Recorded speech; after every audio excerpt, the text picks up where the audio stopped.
crazy wisdom here was that he was able to, at his core, manifest this wise, peaceful, gentle being. But his skillful means, his way of relating to situations in Tibet was extremely confrontational, blunt, and direct, so that his approach to what you could call dismantling ego was absolutely uncompromising.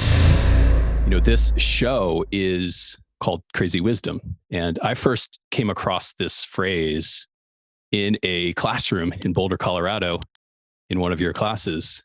And it's really been a guiding principle and kind of a way of being for me over all of these 20 plus years. And I thought maybe the best way to introduce you to our community is to have you share what is crazy wisdom. Thank you. I'd be happy to. So crazy wisdom comes from the Tibetan Buddhist tradition.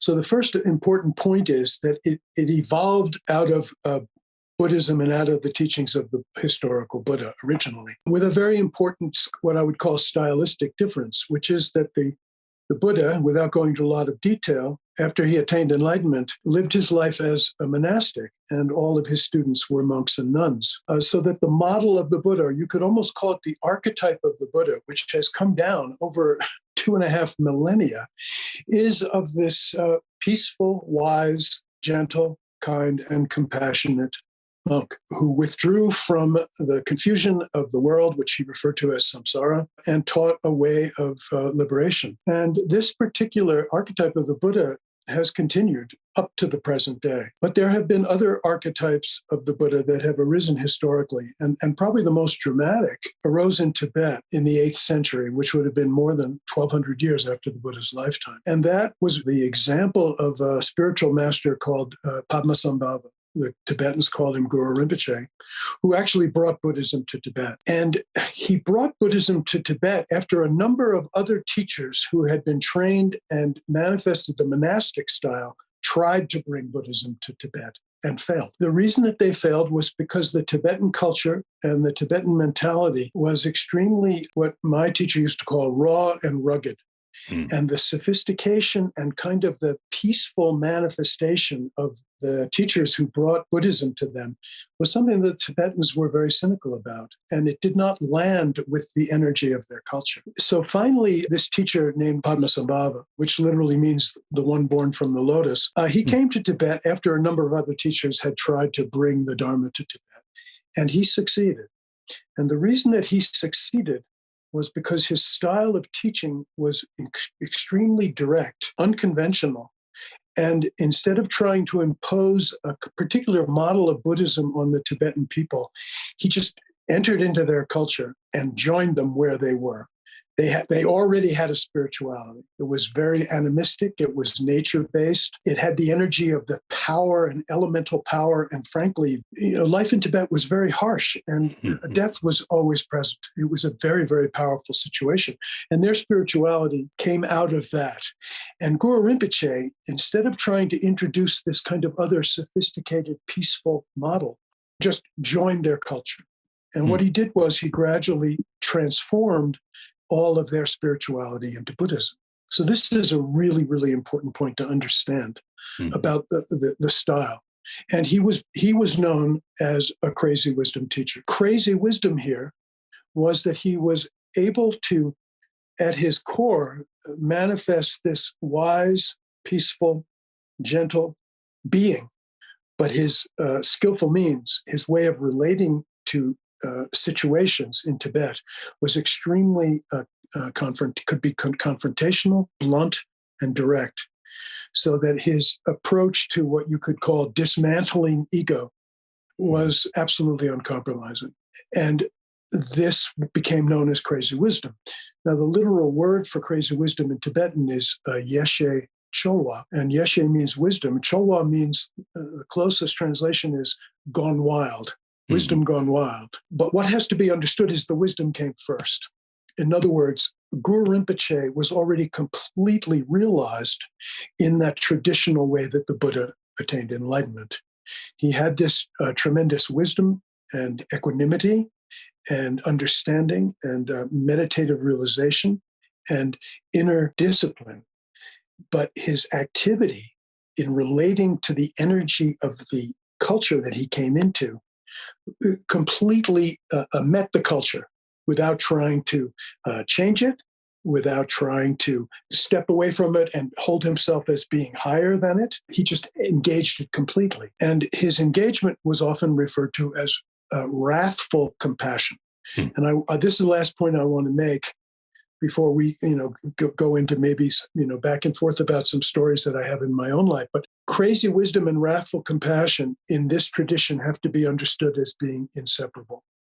In other words, people can get seduced and almost sidetracked by the dramatic qualities of a teacher's manifestation of crazy wisdom without understanding that every behavior of the teacher is a form of compassion or skillful means. That is almost the most fundamental point I want to make, is that the craziness is the manifestation of compassionate action. So it's not just wild for its own sake. Every manifestation of crazy wisdom is about dismantling ego, because the teacher understands that ego is the source of our suffering.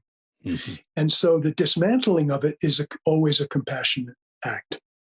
So it's not so much that crazy wisdom is dramatically trying to impress people, but crazy wisdom is the accurate meeting of a compassionate, realized being with the insanity of the materialistic samsaric world. Yeah, that's fantastic. Yeah. So when we're rooted in a depth of consciousness in our own being, and we have living from a place of wisdom, we can kind of meet the moment that's in front of us in whatever form it's taking. So perhaps that's things that are unorthodox or unusual to some, but when we're rooted in a depth of consciousness, that dance with the materialistic world can liberate ourselves and those around us. Absolutely. And actually, in one of my teacher's practice texts, he says, he subdues what needs to be subdued. He destroys what needs to be destroyed, and he cares for whatever needs his care. So the manifestation of a crazy wisdom teacher can be at times very abrupt and terrifying, and at other times incredibly kind, even on almost at the level of seductive. Whatever energy is happening in the situation, the crazy wisdom teacher has the confidence in his or her own realization that they can meet that energy completely and accurately.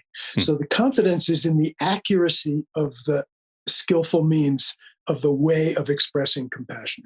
Because the whole motivation for any Dharma master is to help people help beings go beyond their suffering. That's the only motivation. It's the only reason that a teacher is even in the world. So unless we understand that compassionate intention and that wisdom essence are the ground for the whole thing, we can get very easily confused by some of the manifestations of crazy wisdom. Right. One more line. He says, he talks about the crazy wisdom manifestation of Guru Rinpoche, and he says, his anger, devoid of hatred, is as fierce and terrible as if the three worlds were on fire. So there he's distinguishing between the anger of a neurotic being who is suffering and the wrathful compassion of an awakened being who is trying to wake people up to what's real and what's true. That's the root, really, of this lineage of crazy wisdom. You had the great fortune and put yourself in a situation where you spent quite a few years with really the persona, the embodiment of this lineage, maybe more so in the last 100 years more than any other teacher, which was Chogyam Trungpa Rinpoche. And yes. I'd love to spend some time today just hearing a bit about your experiences with this kind of remarkable man and teacher. He wrote a book titled Crazy Wisdom, which is one of my all-time favorites. And in that book, he talks about, he talks about making a home with our irritations is kind of at the root of crazy wisdom, right? Like so often our habitual pattern or the ego wants to push away things that are uncomfortable or experiences that maybe confront our idea about who we are. And in the crazy wisdom tradition, we make a home with those. We lean into them. We breathe in suffering. I mean, I'd love to just hear from you. Like, what do Trumpa's transmission of crazy wisdom, how does that live in you these days? Well, I was going to say that image you did about making a home in irritation. one of the expressions that he used is, when you go into a skid, turn in the direction of the skid. I mean, it's completely counterintuitive. And of course, turning in the direction of the skid is actually how you come out of the skid. But it's that kind of counterintuitive thing of that which you fear is that which you need to confront and turn into. And if you don't do it on your own, the teacher will do it for you.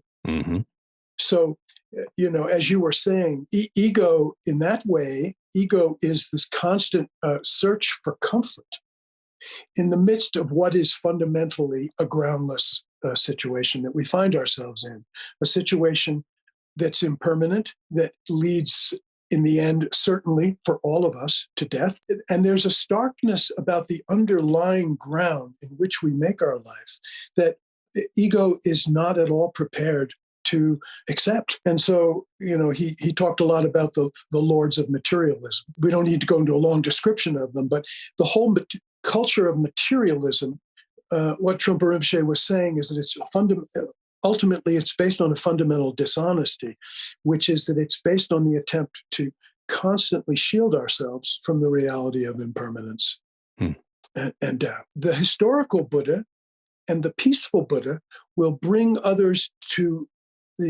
to the attention of their students in a very sort of gentle and gradual way. And there was a part of Chogyam Trungpa that was very traditional, and when he taught the Dharma, he was bringing that to us in a gentle and gradual way. But a crazy wisdom teacher also brings it to his students in a very abrupt, direct way, which is sometimes called pulling the rug out from under you. Pulling out the rug out from under you simply means confronting your attempt to hide from the reality of situations by using the masks that you have adopted in the culture to sort of navigate it without being found out.